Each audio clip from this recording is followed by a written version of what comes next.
Arestado ang isang lalaki na suspect sa pang-hold up sa isang tindahan sa San Jose del Monte, Bulacan. Aminado ang lalaki sa krimen na nagawa lang daw niya dahil sa pangangailangan. May unang balita si James Agustin. Sugatan ng lalaking ito ng sumemplang sa motorsiklo habang hinahabol ng mga pulis sa San Jose del Monte, Bulacan. Ilang minuto lang yan matapos niyang hold upin umano ang isang coffee shop. Hinabol siya na may-ari ng establishmento na nagpasaklolo sa mga pulis. Naabutan niya doon yung mga tropa na nagpapatrolya sa lugar na yon. So ngayon humingi siya ng tulong.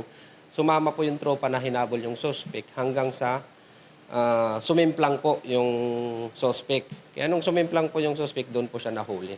Sa imbestigasyon ng pulisya, umorder pa raw ng kape ang 37 anyo sa suspect bago isinagawa ang krimen. Nagpanggap ng customer yung suspect, pumasok sa loob ng coffee shop at nagdeklara siya ng hold up agad-agad po. Pagkatapos na kinuha niya agad yung cellphone ng mga biktima kasi sinama niya pati yung dalawang customer.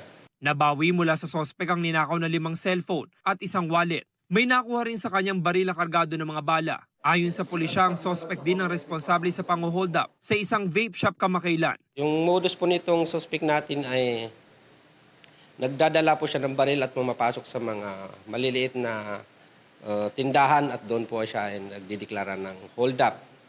At pero saan niyang kinukuha yung mga karamihan na kinukuha nito, cellphone, yung mabilisan po. Pagkatapos niya mang hold up po, nagbibihis po itong si suspect natin, nagpapalit po siya ng damit.